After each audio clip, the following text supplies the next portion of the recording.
we have anybody from PD coming? I don't know. They haven't said. Usually they will try to show up, but I don't know. I know Captain Holden is on vacation this week. Did we approve that? His vacation. Okay, so I just shared the agenda. So we have a good number of people here, and sorry, I have a bunch of different pages open, so I'm going to try to hop around on a couple different things. So I'm going to call to order at 4:33 and do roll call. So this is our first meeting where we actually have some of our new commissioners that are attending as new members of the policy committee. So Charmaine, do you want to do a quick roll call? Or should we just go by who we have? Yeah, let's just go by who we have since it's small. Sure, I'll go ahead and do that. So we have myself. I'm actually probably going to step off so we can have more members. I'm the ex officio. We have Doug Case, Joe Craver, Nancy Vaughn, Robin Spruce, and Andrea Dauber-Griffin. And Commissioner Anderson is absent or excused. Correct. Yeah, and Brandon, the chair doesn't count in the 7 limit in the bylaws, and so. Right. Yeah, that's why I said I was ex officio. So, but yes. All right. So next thing we have after roll call is approval of the minutes from June 12th. Has anyone had a chance to look at those? Pull it up. If we have any edits, revisions. Move to approve. Okay, I have a motion from Joe to approve. Do I have a second? Second. Thank you, Nancy. All in favor? Well, I guess we have to do an official roll call, don't we? Yes.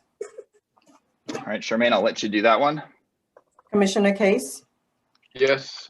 Commissioner Vaughn, Yes. Commissioner Craver, Here. Commissioner Dauber, Yes. Commissioner Spruce, Yes. and the chair abstains. Motion passes. Excellent. And then, did we receive any non-agenda public comment? I don't believe we did last time I asked. No. Okay. So I'm going to quickly read, let me pull up this other document, because we're doing this as a webinar, just a quick explanation on how to use it if you're a attendee. When we get to an item you wish to speak on, please click on the raise your hand. Do not unmute yourself until you've been called. When prompted, please state your name for the record and provide your public comment. Please be aware that public comment is not debatable. You'll be allotted a time given by the chair to provide your comments. Since we only have a few people, I'll allow everyone to speak for at least 2 minutes. And since we only have 3, I won't go into the other thing of trying to avoid unnecessary repetition. If you want to speak on something else that comes later as we go throughout the meeting, please go ahead and raise your hand again and we'll go ahead and call on you. All right, so with that, unfinished business. The first item, and this is what I anticipate would probably have the most public feedback. I'm actually surprised we don't have more people.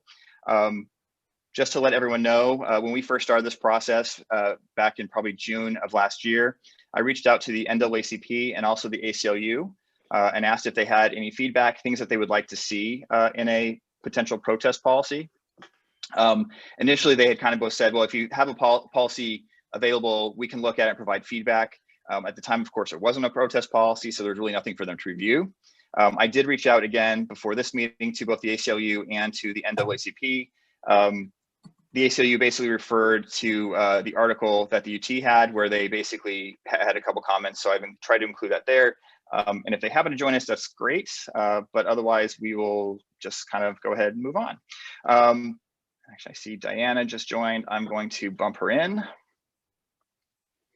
So for the current protest, we always call it a protest policy. It's actually a procedure. So I have it up here. I'm not sure how many of you have actually had a chance to go through it. If you have any questions or comments, I did go through and I have a list of several, I guess, kind of comments or revisions that I would like to see. And actually, let me change it I'll share that part of the screen. And then I can open it up. Actually, does anyone want to make any comments first right off the bat? Okay, I'm not seeing any hands raised, so I'll just go to the other piece. Give me 1 second to share this.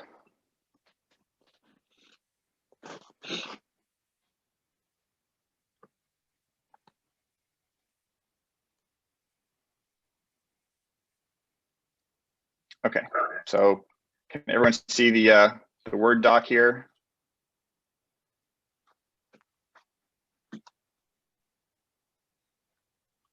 Not hearing anything, but I'm going to assume yes. Actually, Kate has her hand up, so I'm going to let her speak. Go ahead, Kate. Well, I have a lot of comments on this policy, so I didn't know when you wanted me to do that. After you all discuss it, that would be fine with me. Okay. That might be a good idea because I'm going to guess maybe some of the comments you have, we might have already flagged. Yeah, you did. I see that on the agenda, but I just want you to know as I'm here actually as a representative of the National Lawyers Guild, not San Diegans for Justice. Okay. Okay, Perfect. but I'll wait till y'all discuss it and then I'll chime in. Excellent.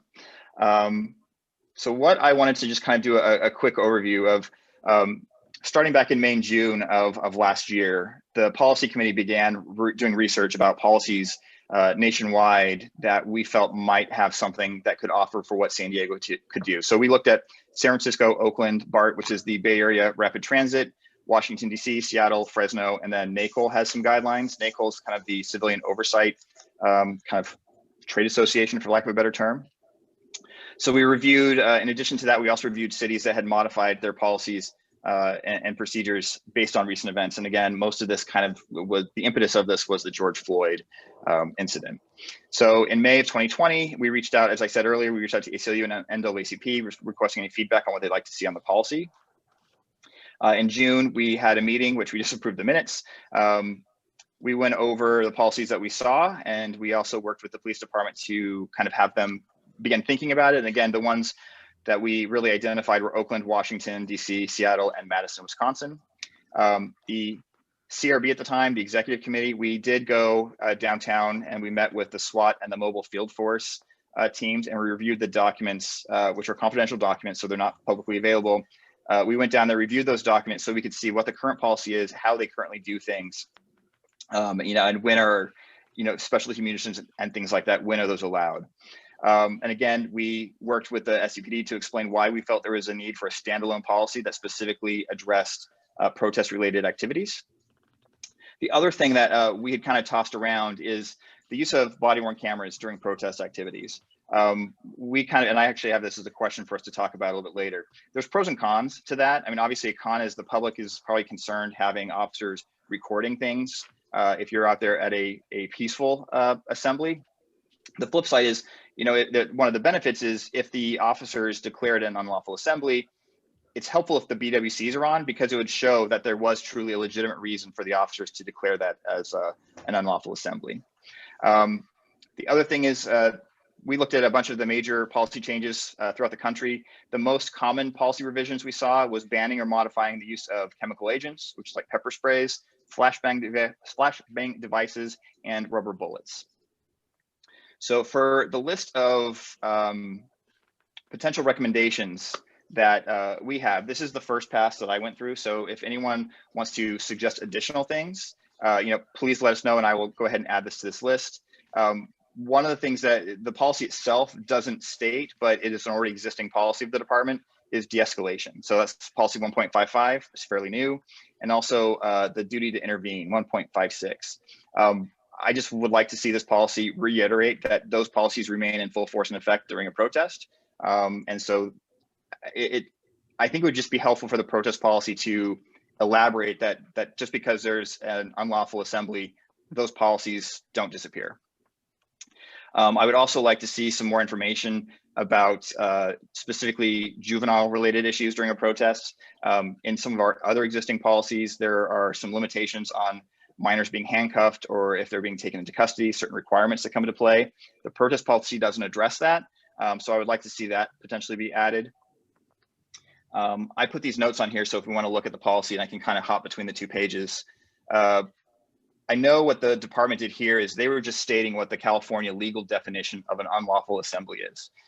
My concern here on that policy is that boisterous, I think, can become a little bit problematic. I would hate to see basically what otherwise is a peaceful protest, but is just loud, that I would not like to see officers declaring something an unlawful assembly just simply because it's loud and obnoxious. And again, I know they just pulled that because that's what the law states it is, but I would like to see some kind of clarification that basically says that they would not declare unlawful assemblies just because things are kind of loud and boisterous. And if anyone wants to chime in as we go, please definitely feel free to raise your hand if you have questions. On page 7, there's a section here that talks about the specific language about how a protest is declared an unlawful assembly. The thing I saw here on this one is, I'm actually scrolling so I can actually pull up that page for everybody, is it says that no specific language is required, but then further down on the page, it has a specific set of language that needs to be said. So I want that clarification to be addressed because I actually like the fact there are specific words that need to be used. The other thing for the next bullet down there, it does say that there needs to be a reasonable and sufficient time, but time isn't really specified. So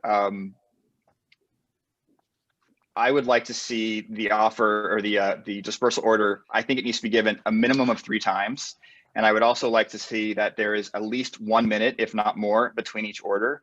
I suspect the police department might push back on some of those things, saying, well, if something's really aggressive, we need to be able to move forward quickly. But I still think you can't give a dispersal order without giving people a chance to actually disperse properly. And I think if they were to give an order and then 30 seconds later did it again, I just feel like we probably need to have a little bit more time there. And then also the way they have it written, it says that there needs to be ample means of egress for people to leave.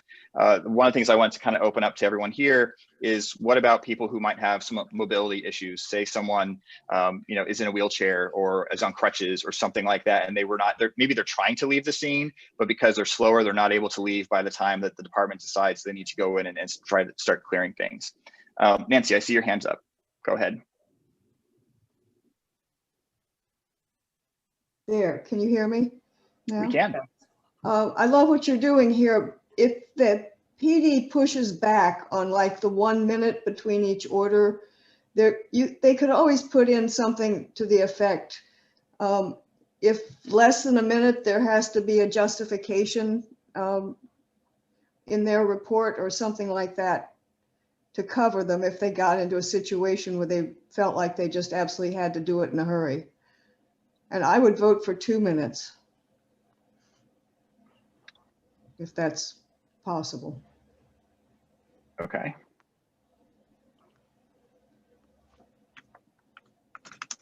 I just think anytime that something like that is mandated in a procedure, they need to have an out, if you want to put it that way, or way of explaining it when they can't follow that specific requirement. Okay. Yep. I think that's a good idea. The other item we have is the dispersal order needs to be given in both English and Spanish. I think that's a great idea for most things. I think that'll probably solve the needs, but one of the questions we had is what about potentially other languages? And then what would we potentially try to do if someone was, say, for example, hearing impaired? Would we try to have some kind of signage that had some kind of notice on there? I know at a protest, that's probably a difficult thing to do, but I wanted to open it up for people to potentially chime in with any questions or comments they have specifically on signage, if any. I have something. Yeah, go ahead. So with signage, what I was thinking about when you're talking about those individuals, communicating with those individuals that are hearing impaired, is the use of those huge traffic mobile signs that has like, and I don't know what you call them, but you can move them. You see them on the side of the road sometimes. protests are planned. So that's something that can be used to be able to communicate to those individuals that are hearing impaired. Okay. Yeah, no, that's a good. I think sign language, I think is going to be hard, to be honest. But I think at those kind of those traffic, detour type signs, I think that could potentially be helpful. I think for a planned protest, I think that makes perfect sense. I think it's the kind of the unplanned ones where it might be a little more difficult, but I think they could still probably get those out there. Nancy, I see your hands up. Was that from the last question?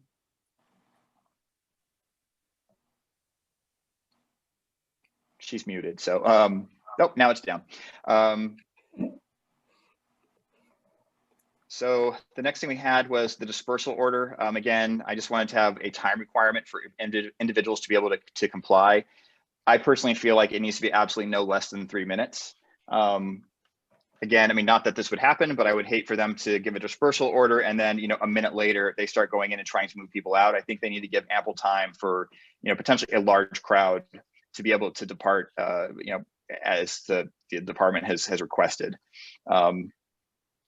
The 3 minutes, that's arbitrary. I just kind of made that number up, but I feel like anything less than that is probably not reasonable for people to be able to exit, especially if you have perhaps hundreds of people that are trying to go in a certain area. So I felt like 3 minutes is probably fair. There was one on emergency medical staging. The area that I felt, the thing that kind of first came to my mind on this was if there's a protest where it got to the point where officers used pepper spray or chemical sprays, I wanted to make sure that EMS has to be properly staffed and prepared. So one of our existing policies, 1.06, requires that people who have had OC spray used on them, within 30 minutes, they need to be decontaminated with water. So I wanted to make sure that during a protest activity that, EMS needs to be able to have water on hand to be able to follow that policy and be able to decontaminate people that have had chemical agents used on them. I'm actually going to get to that a little bit later as we actually get into when things can be used. Later, I kind of talk about, I think in certain things, I don't think chemical agents should be used at all. But right. I think that's something that we can discuss and debate. Are there any questions or comments on that one? Okay. Again, as I said a little bit earlier, one of the things that I put in here is I wanted to see a lot of the existing policies restated. So for this section here, I wanted to have them restate that body cameras, the policy still applies. Just because it's a protest doesn't mean the rules change. So the existing policy does have a section that talks about demonstrations, and that policy states that officers should refrain from recording during peaceful protests. So I think we can also discuss that. I think the one thing that Doug and I had chatted about before was it would be helpful if they have their body cameras on before they announce an unlawful protest or an unlawful assembly, because I think that way, if there's ever questions, the BWCs would show why they decided it was unlawful. I mean, if people were throwing rocks or whatever, the camera would show that. And I think that'd be helpful. The other thing that I put in here that I think we might want to consider is changes or additions to the retention period for body cameras, specifically during protest activities. I know I saw a long time ago, there's based on the different types of crimes or whatever, the retention period of BWCs, I think ranges anywhere from, I think it's the lowest end is maybe like 14 or 30 days. And I think it goes up to like 5 years. I don't know what it is for protest related stuff. So I'll do a little bit of research on that to find what that information is. But if it's not already defined, I think we might want to consider having a new retention period that specifically covers protest activities. For this one here, again, I want there to be reasonable time for people to be allowed to follow the commands, but currently in the existing policy, reasonable isn't specified. So as I said earlier, I'm thinking maybe we say something like, for the example, a reasonable amount of time, but not less than 3 minutes would be allowed for people to, for example, depart a scene after the order of an unlawful assembly. This one I added a lot just to kind of people that are watching, just to get a little bit more information. I did put in passive resistance and active resistance. Those are terms that are actually used in existing policy to describe what a behavior is. So this specific section details, like, for example, if someone is, we'll say you have a group of people that are sitting in the street and they refuse to follow commands to get out of the street. That would be passive resistance. So passive resistance is behavior that consists of a refusal to comply with verbal commands, but does not convey a threat to the officer or another person. I feel if that's the case, and again, in this example, say you have people that are, you know, blocking the street, sitting down, the current use of force policy would theoretically allow the use of impact weapons. I feel like in a protest, I feel like those should not be used. So impact weapon control holds, pain compliance, or pressure points. Again, those would typically be used under the existing use of force matrix. I feel like during protests, I think that that probably is not appropriate. And so I would like to see that potentially changed. And even though it's not within the use of force, I would like to see this policy reiterate that if you have people that are just patiently sitting in the street blocking traffic for whatever reason, that chemical agents would not be used on those people. Nancy, your hand's up, go ahead. I don't think they can use impact weapons for passive resistance. No, they can't. I have. I mean, if they can, we got to fix it now, because that should not be allowed. It should just be verbal communication or physical strength. Let me pull up the, all right, so here's the current use of force matrix. So passive resistance, and let me see if I can make this bigger so people can read it. So passive resistance is this section here. Oh my. So that's why I put that in there, is because it does say that impact weapons could be used. So I think all these down here, touch, verbal commands, all that, I'm totally okay with that. But again, I think there's a difference between a protest activity and, you know, someone who's just randomly sitting in the street, for example, if we're keeping that theme going. If someone's randomly sitting in the middle of Broadway in the middle of the day or during rush hour traffic, I would say the existing use of force would apply. But during protest, I think certain pieces of this should be changed. So again, I think I feel like impact weapons should not be used in that case. But that's why I wanted to kind of, you know, open this up for discussion.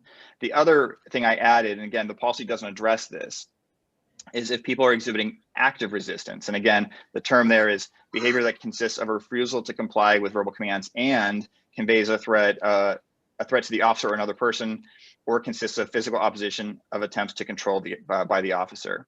So again, on this one, I feel like in a protest event, I think the rules probably should change a little bit. So again, for active resistance, which is, you know, this third category here, technically you could have takedown techniques, distraction techniques, the use of chemical agents, taser, canine, all that stuff. I personally feel, again, this whole chunk here needs to be reconsidered when it comes to protest activities. Like, again, if you have people, I mean, again, I'm just using this one example. If you have people that are sitting in the street, I would not want to see, you know, the department releasing a canine on those people. I feel like in that case, during a protest, that would not be appropriate. Does anyone want to chime in any more on that? Okay, let me go back to the Word doc. Okay, so the next section we have here is, this is the listing of the authorized munitions during protest activities. I feel like this needs to have very significant descriptions added to it as when they can be utilized. I would also like to see them listed in increasing order of use. One of the things that, you know, other areas throughout the country, they have limited or minimized is the use of foam baton rounds. I could see where there might be circumstances where those might be necessary, but I feel like those should be used as a last resort. And I can go back to the protest policy and I can show you that list, but they also have the CS gas grenades. That's really the tear gas. I want to see much more. I would like to see very clear and explicit references as to when that would be able to be used. And then, to be honest, I don't know if other people know more about this. They have the term rubber sting balls, and I want some clarification on exactly what that is. and when they would be utilized. I feel like that's more than like the little pepper spray or the pepper balls.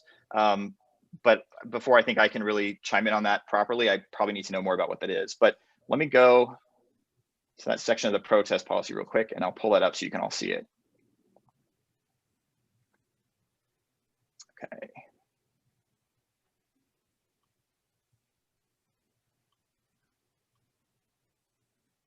Okay, so this here is the section where they have 1 to 6. So the authorization for munitions 5 and 6 below, you need to have the assistant chief level, and then the SWAT team would basically be the ones that use that. I would like to see, if it's not, I would like to see these listed in order of increasing use. I mean, I don't know, maybe they would consider using flashbangs first and then they slowly go up, but I would like to see them kind of do it in a ranking order, an escalating order of use. But that's the section they have here. And there's this one little clause that says the directive does not prohibit officers' abilities to use appropriate force options to defend themselves. I didn't really have a lot of comments on that because I think no matter what would get pushback both from the department and most likely the POA. But that was there. Go back to the Word doc for area real quick. Brandon, what is a 40 millimeter foam baton round? I don't know what that is.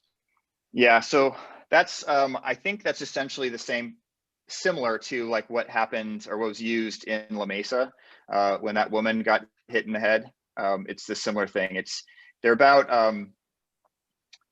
it's maybe about the size of a golf ball, but it's like a foam, like a hard foam kind of golf ball thing. And then it's the cartridge itself is maybe, Doug, you were with me when we looked at it. I would say the cartridge itself is maybe like 3 inches long, and the little foam piece is, like I said, it's about half of a golf ball. So it's basically shot out of like a rifle type device. Yeah, you can Google it and you can see what it looks like. Okay, yeah, I can do that. What was that shown to us when we met with SWAT? Yes. Yes. Yeah. Yeah. Okay. Yeah, that was one of the ones that they passed around. Yeah. Okay. I know what that was. Thanks. Yep. So for flex cuffs, so basically in a protest event where you have multiple people, they also use it at, at the stadiums. Instead of using their handcuffs, because theoretically you're going to have, instead of 1 or 2 people that you're trying to arrest, you'd have, 50 or 100 people. They use essentially like kind of zip cuffs. The thing that I want to add here is they do have a section that talks about replacing them if they get too tight. And it even says, and I can go over to the other page, officers should be cognizant that flex cuffs may tighten when an arrestee's hands swell or move, sometimes merely in response to pain from the cuffs themselves. And then it also says each unit involved in detention or transportation of arrestees with flex cuffs should have a flex cuff cutter and adequate supplies of extra flex cuffs readily available. When arrestees complain of pain from overly tight flex cuffs, members shall examine the cuffs to ensure proper fit. Again, I mean, it's one of the things I keep saying I want to see it reiterated in this policy, but there's an existing, essentially the fingertip rule in our existing handcuffing policy that says you have to insert a fingertip between the handcuffs and the prisoner's wrist to make sure there's sufficient space so there's not injury. I'd like to see that added to this policy as well. And then it probably could be added to this, but I know one of the other areas is typically, I believe, officers are supposed to have like Sharpie markers to be able to write down information on those flex cuffs so they can help identify who arrested certain individuals. There is one issue with those type of cuffs other than the handcuffs where they're not locked. So once that they're applied, a person can basically increase the level. So there might be a way to, well, I don't know how to do that when an officer applies them. If there's some way to mark it exactly where it stopped, because a person could basically tighten them up and then be able to come back and be able to file a complaint. Over. Yeah, it's not a bad idea. They could, if they have the marker, they could just like mark where it was so you can see if it gets tighter. But yeah, your point is typically for anyone watching with normal handcuffs, they call it double locking it. So once they put the handcuffs on, they don't get tighter. Flex cuffs obviously don't have that that ability.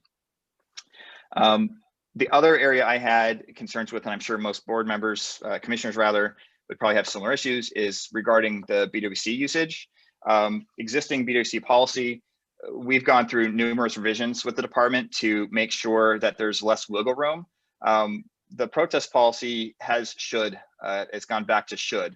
And I'd like to see all those shoulds replaced with shall or must, because otherwise it's discretionary for an officer to activate their camera. And I don't want there to be any discretion. I feel like it needs to be a requirement. And the other thing is it's not super clear in there, but if an enforcement action occurs, so either a protest is declared unlawful, or, say for example, an officer sees there's some people that are in the crowd and one of them assaults the other person and they're witnessing a crime, that I want it to be very clear. And again, this is already an existing policy, but I want reiterated here that officers, shall or must immediately begin recording. And then I'd like to see that the existing BWC policies restated that it remains in full force and effect during protests. And the very last one I had is I would like to see a section, and I can actually pull this up so you can see it. There's a section about public information and media. I'll go back to that. I would like to see, there we go.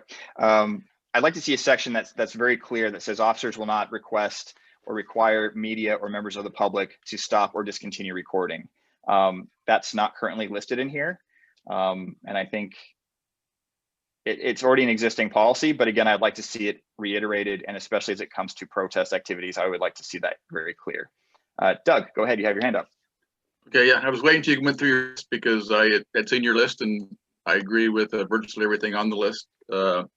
But I do have some additional comments. Okay.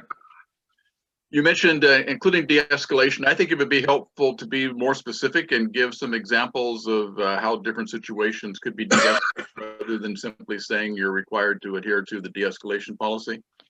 I would like to see a description of when an unlawful assembly ends.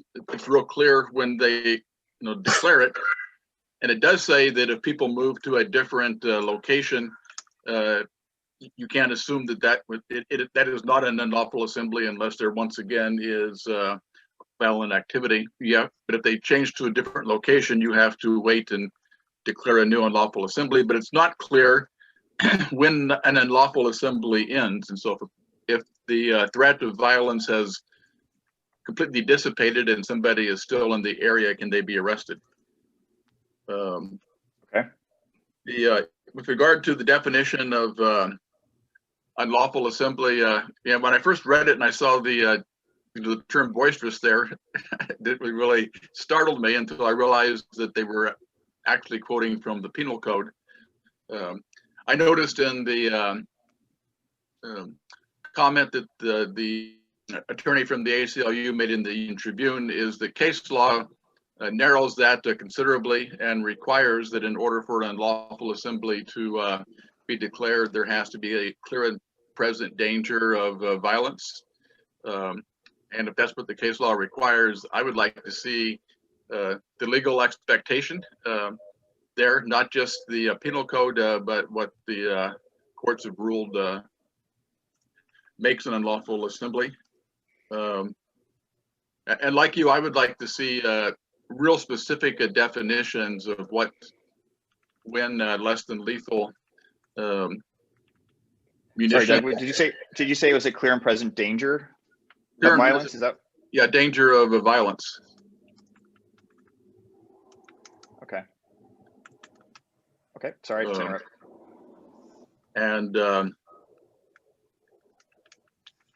it could be a present danger of significant property damage too. I don't know exactly what the law says regarding that, but I do think that that ought to be expanded. Because clearly boisterous behavior is not sufficient to declare an unlawful assembly. I would like to see a real specific criteria, kind of as you were suggesting, of what types of actions by individuals or by the crowd would warrant the different types of less than lethal weapons to be used. Something that I don't think is covered here is making sure that the officer's identification is clear to the public. And I'd like to hear some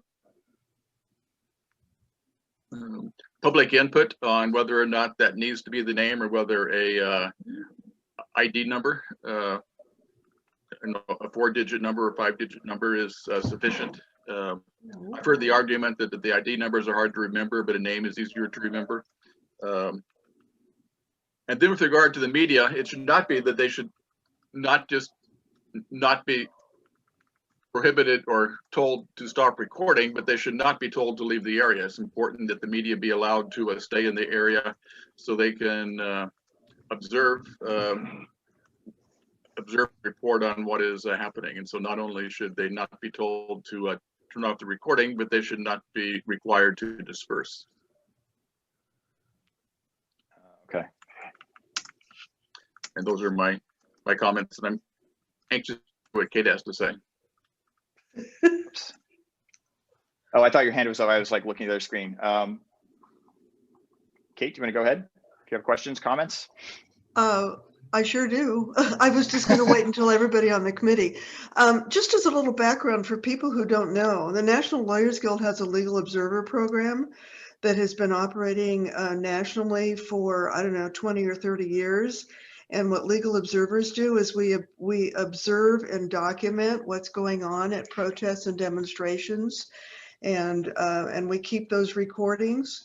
So we have, in San Diego, we have a very extensive legal observer program, and we go to all of these demonstrations. So we have a lot of boots on the ground kind of experience with the police department and with demonstrations. So I just want you to know that as a background is kind of where I'm coming from with some of these comments. And the second thing I want to say is that I'm very pleased to see all of the comments that Brandon just made, because he's taken away some of what I was going to say. And I've discussed this with our legal observer coordinator and some other people in the guild about some of our comments.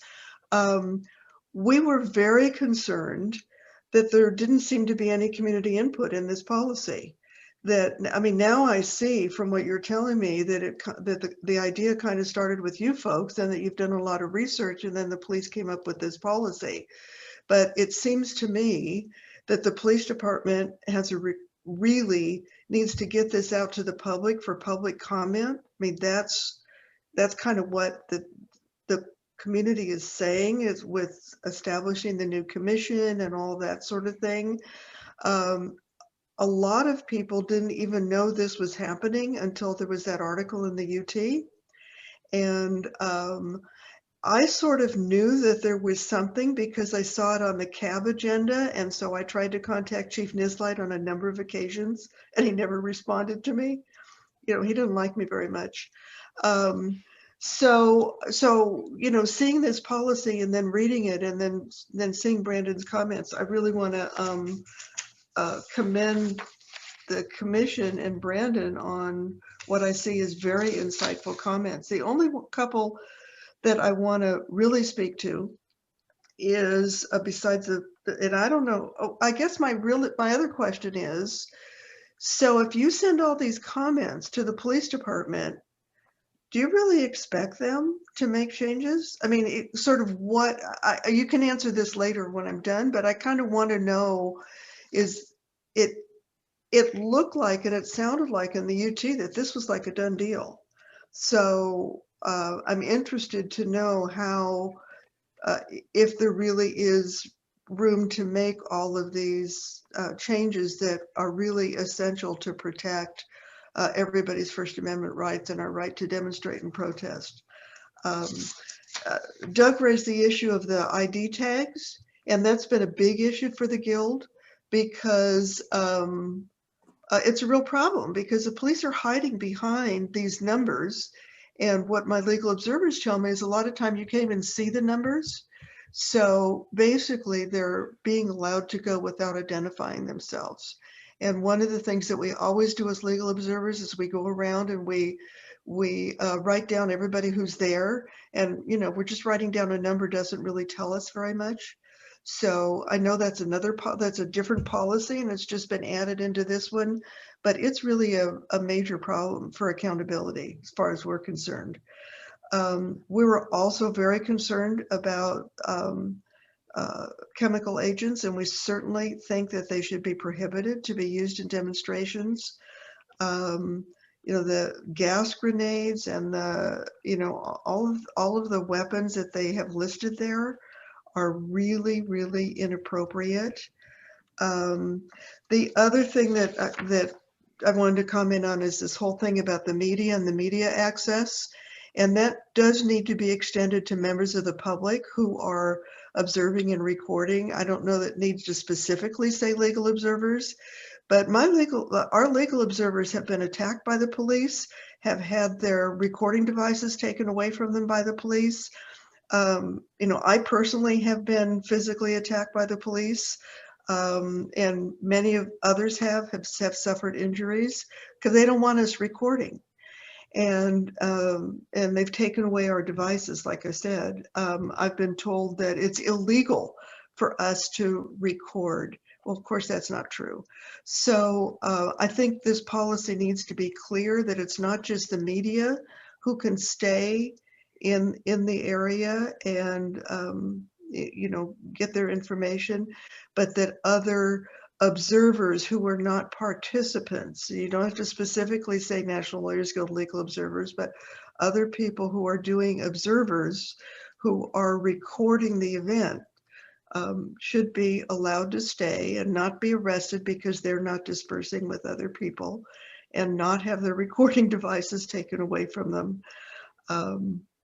That's a really big deal for us because it has been an ongoing problem.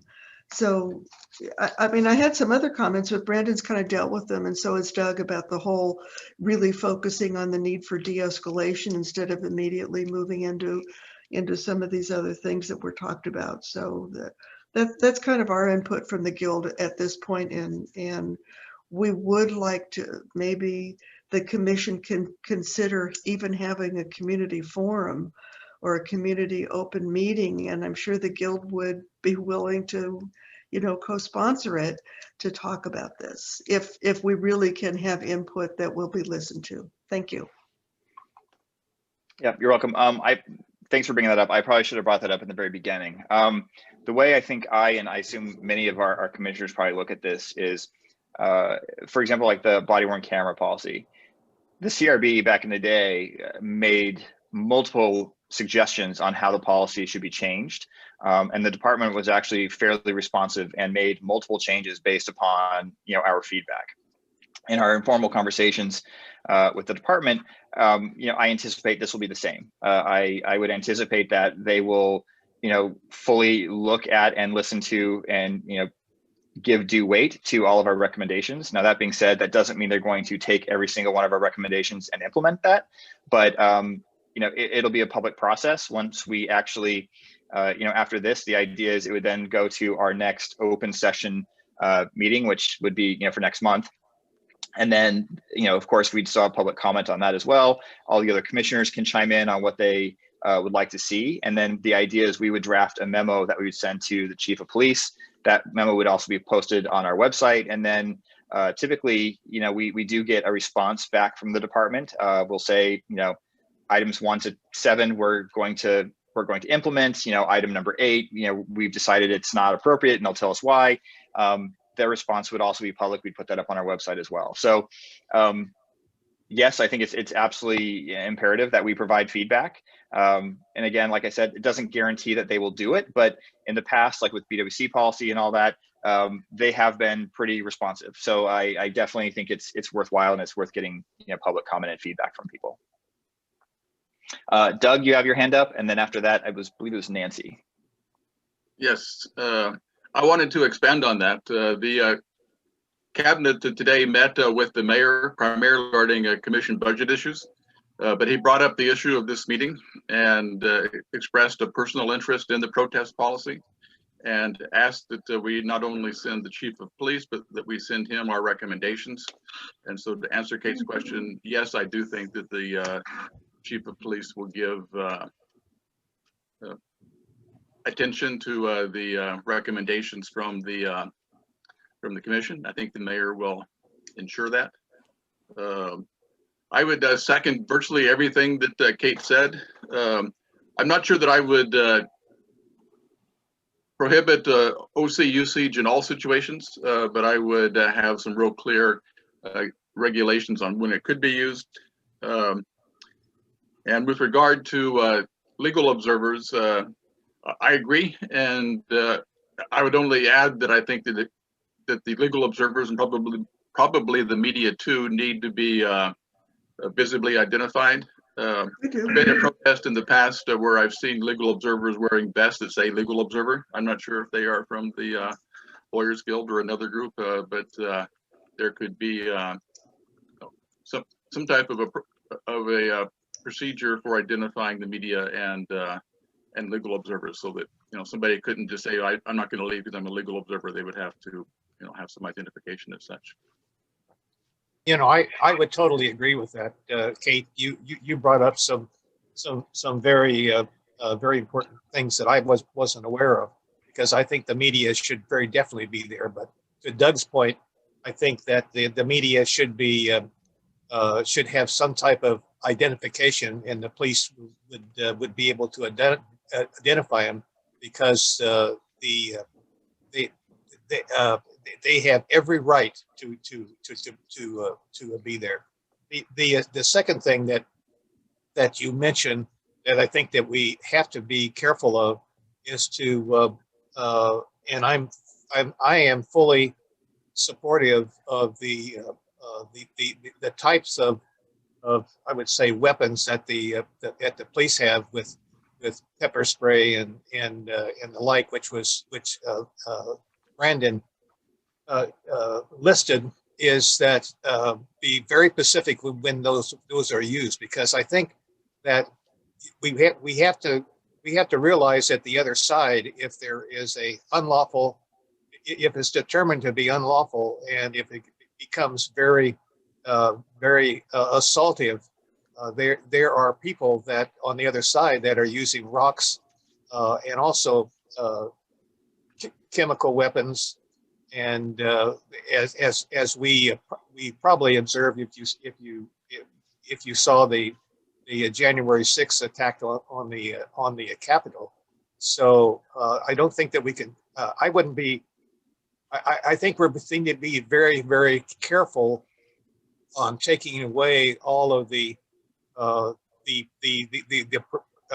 preventive options that the police have, because if you start to do that, the only thing that they're going to have left is their batons and or their weapons, and the last thing they want to do is to use a weapon. But the police have to be protected also, that because they can be very seriously injured, because they're there to protect property and also to protect lives and protect the lives of the protesters. So that would be my comment.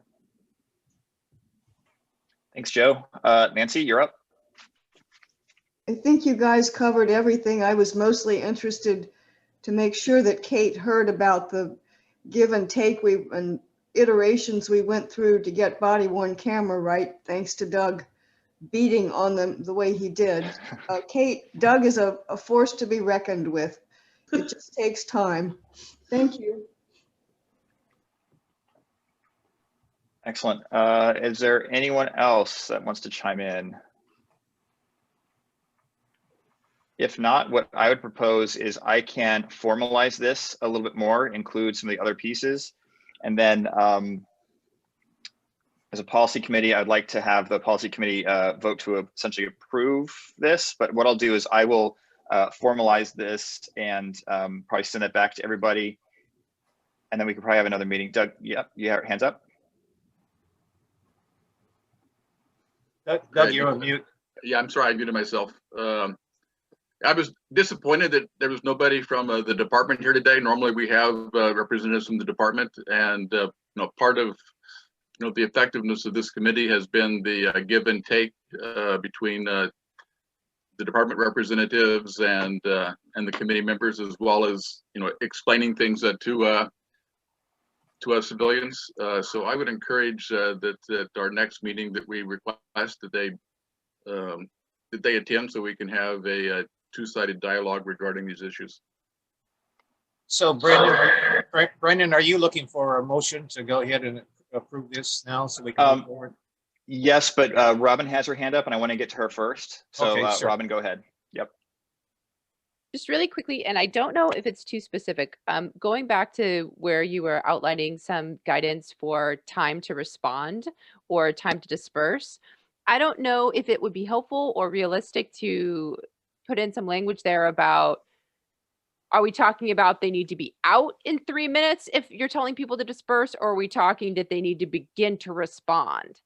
I don't know if it's worth being that specific, but that just kept popping into my head as we were going through that. I'm like, do we mean that they need to like start turning around and looking like they're going to leave, or do we mean they need to be out of the area? I don't know. Just a thought. Okay. I think that was my only thought. Yeah, I think that's something we can probably ask the department for clarification on. I know from my conversations, and I think Doug, you were at the meeting we had, one of the things we did ask about is if they give a dispersal order and people are in the process of leaving, they're gonna, short of them as they're leaving, they're destroying, flipping over cars or things like that. They're not gonna suddenly go in with batons or whatever if people are in the process of trying to comply with those requests. But I think that's also, it's a good point. We probably should have that clarified in the procedure. Good point. So with that, if I could possibly get a motion, I think Joe, you were saying you'd be willing to do that. I would say, and I think I saw Doug just raised his hand again. Well, you can wait till after the motion, and then okay. I would move that this would I would move for approval.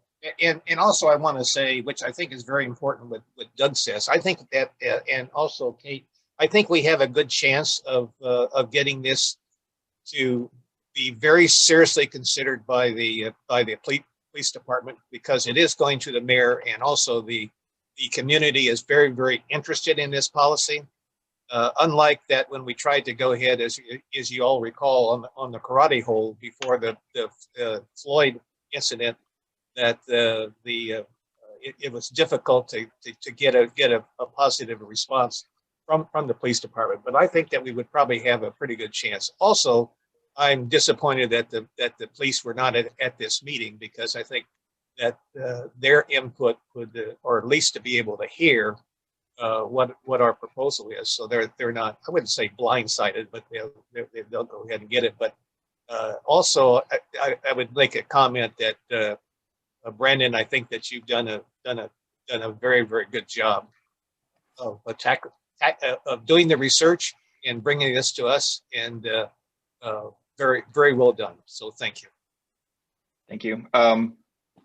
Yeah, so just to kind of elaborate on that, the department, I don't believe in any way, shape, or form will be surprised. I have had conversations with them and told them I already have thoughts and that we would be submitting a formal recommendation to them. So I know that they know it's coming.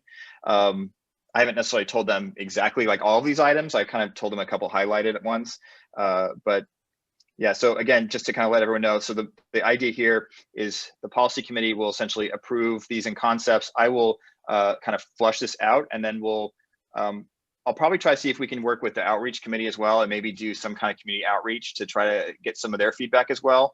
And then I would like it to go to the full committee next month, which I think is the 23rd, I believe it is, for the committee to, or sorry, the commission to approve it, so we can write the memo and send that to the mayor's office. I see Nancy has her hand up, and Doug. So Nancy, go first, then Doug. Okay, I just wanted to clarify the motion which you've just done, and I second. Okay, so we have a first by Joe and a second by Nancy. Doug, go ahead. Well, it's not related to the motion, so let me wait until we vote, and then Okay. I'll make my comment. Got it. All right, so we have a motion on the table. Charmaine, can you call a vote, please? Commissioner Vaughn, Yes. Commissioner Craver, Yes. Commissioner Dalba, Commissioner Dalba, Griffin, is she still on? She's on, yeah, she's on mute though.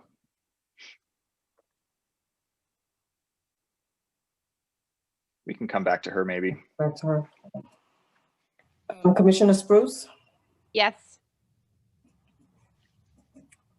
the chair abstains. Commissioner Dalba, Mark has excused. Motion passes. Okay, perfect. Thanks, everybody. I actually thought we'd take longer to go over that, but I'm glad we have that done. I think this is an important thing for the city. Like I said, I think when we first looked at this, the middle of last year, I was actually surprised San Diego did not have a specific policy on this. So I'm glad the city the department has finally created one. I'm glad the city will actually have one. So we're actually doing what we need to do on that. So let me go back to the agenda. Okay, can I make Yep, my sorry, comment now? go ahead, Doug. Yep, please. Two things. Yep, I would like to encourage us to take Kate up on her invitation to do a community forum, co-sponsored with the Lawyers Guild. I think they'd be very productive. And I also think it'd be helpful, and we can invite the police to do this, to see both sides of the coin. There were some very public instances, especially in the early part of the summer, where there were unlawful assemblies and some horseshoes that got quite a bit of attention and community pushback. But last year there were hundreds and hundreds of protests that went on smoothly, and a lot of them went on smoothly because of the way that the PD handled it and made sure that things were facilitated properly. And so I'd like for the PD to provide some statistics on the number of protests that they've responded to and how they have helped to ensure that San Diegans maintain their First Amendment rights. In the past, I've been involved in organizing protests for different things, and have found that with the police department, especially if they're notified in advance, to work with us, to provide traffic control and to find ways to avoid problems. And I know that some of the protests that have occurred have been successful because of the police department's extra effort to make sure that people's First Amendment rights were protected. And so we definitely need a policy because there sometimes are violations of the policy, but I don't want us to lose sight of the fact that, for the most part in San Diego, the department has gone out of its way to ensure people's First Amendment rights. And then Poppy put in the chat, she's like, thank you, Commissioner Case. The Women's March San Diego agrees with you. So you're not the only one there.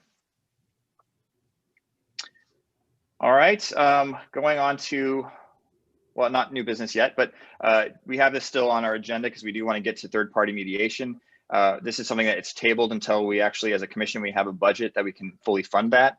The idea is so not all complaints would actually have to go through the full formal process. If the person who's filing a complaint and the officer involved, if they both mutually agree to go to mediation, it kind of bypasses the formal complaint process. It saves the city money, and it also makes sure that the person filing a complaint actually has some resolution, and more importantly, that they feel like they've been heard. So that's something we're keeping on the agenda, but we don't have any money to implement it right now, so it's tabled for now.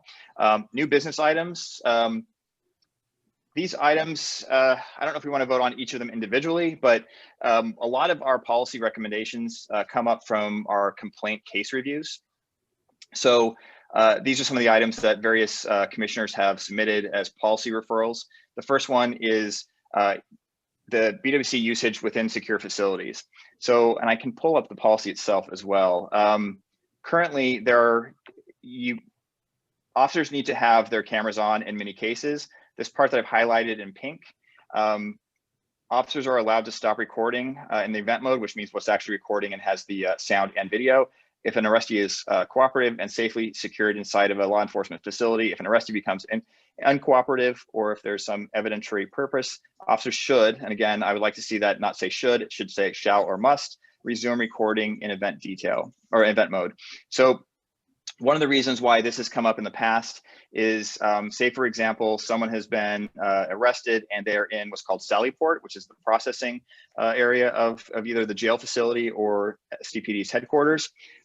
Technically, or if, say, you're even in a detention cell in one of the divisions, officers do not need to have their cameras on.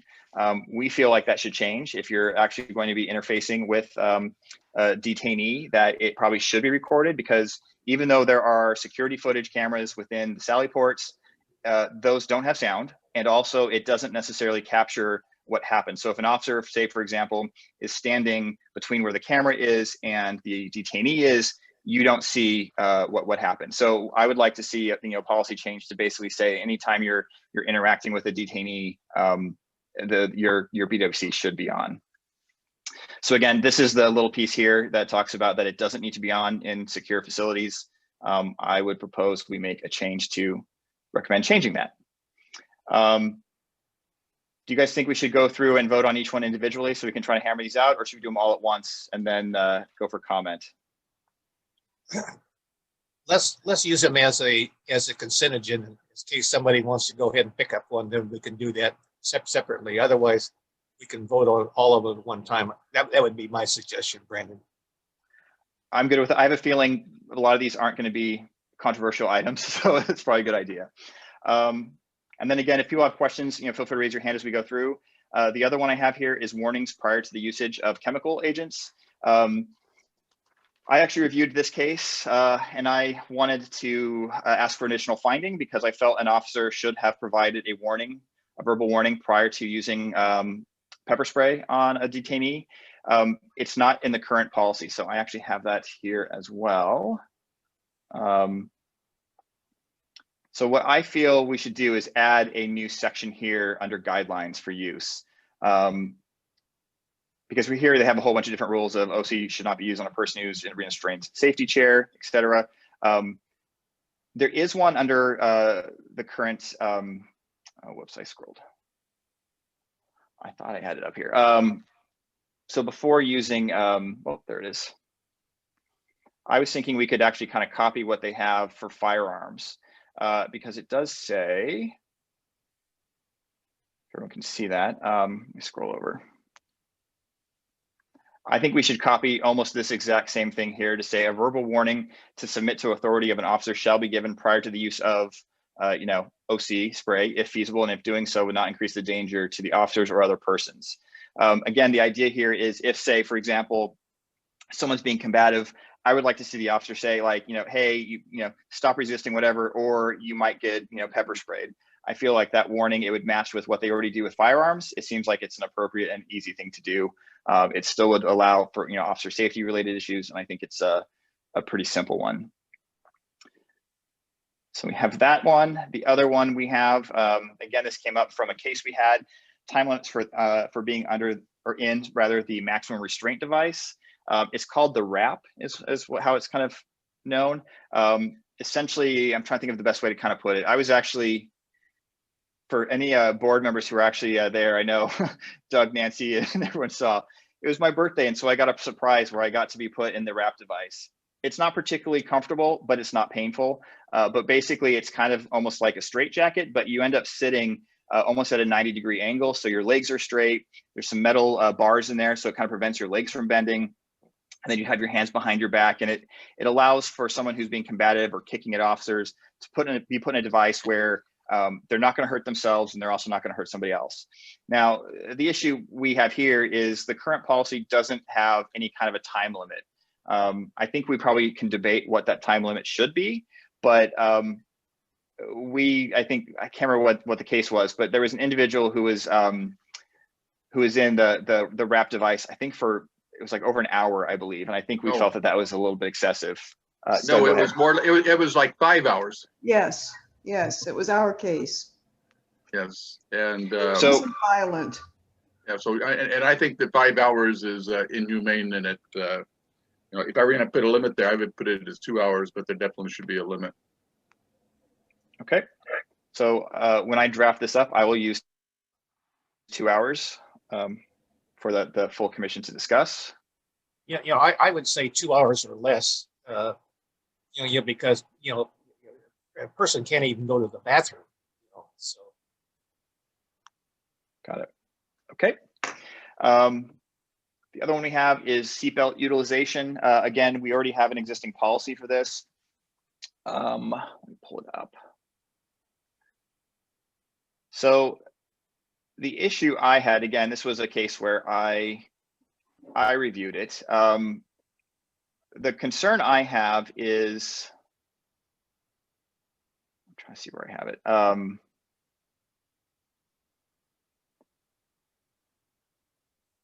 Basically, for officer safety, there are reasons when a passenger in the back does not need to be seatbelted. And I kind of feel like it's too ambiguous. It makes it too easy for officers to not follow the policy, and then perhaps in hindsight claim you know, an officer safety related issue, so they were not required to utilize the seatbelt. The idea, Freddie Gray, years ago, after that, I think we kind of realized it's a little bit more important. Now, granted, San Diego's been very fortunate that we haven't had an issue like that, but we don't want to get to the point where we have one. So I would like to see the policy kind of clarified a little bit and made stronger, so it's harder to allow for officers to not seatbelt detainees. But yeah, I mean, we have like all these simple things here where it's like officers shall lock the doors and what have you. Do we have any questions or concerns on that one? Okay, and then the last one we have, I actually didn't think we were going to get through all these. We're actually hammering through. The last one is observation of detainees while in Sallyport. The proposal is just to require the officers will need to be required to check on the status and welfare of detainees while they're in Sallyport, you know, specifically at a set amount of time. You know, again, this is not necessarily what always happens, but we would hate to see someone who, you know, is in the back seat of a patrol vehicle, and while the officer is preparing, you know, the arrest reports, or they're doing record stuff, or, you know, whatever they're doing, that someone's sitting there for, you know, an hour or whatever, while they're not being checked. And I think that especially comes into play if you have someone who is either intoxicated or if there's a mental health issue. I think it's important that those people are at least checked on to make sure that they're still responsive, they're conscious, all of those things. So again, I don't think that's really a super controversial issue. I think we would just have to discuss what we would recommend as what should that set time interval be. Can I ask a question? Yeah. Is that same, I guess, the check-in on the individual, can that be also applied to the individual that is in the wrap device? Or do they have that in their procedure already?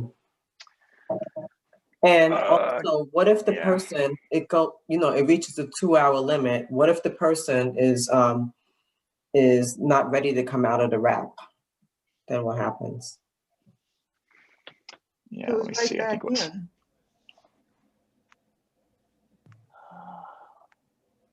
it's 11H.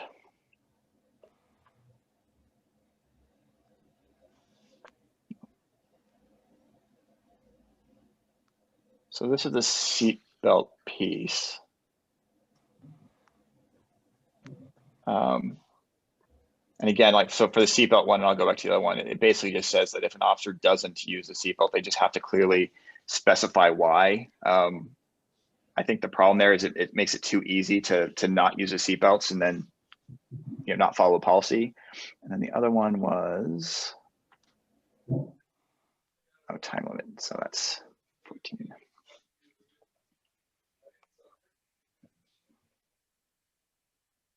So there's the maximum restraint one.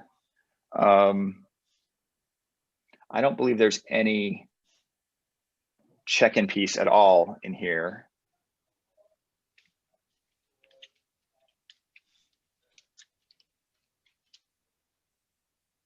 Yeah, unless I'm not seeing it as I scan over it real quick. But yeah, Charmaine, to your point, I think we can have that same thing follow for both of them for the time requirements.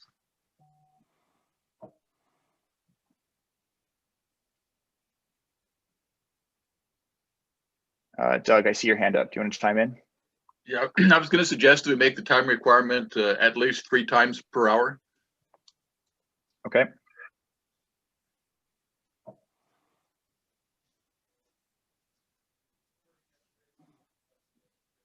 Okay.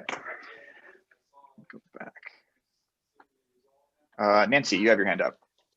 At least 4 times per hour.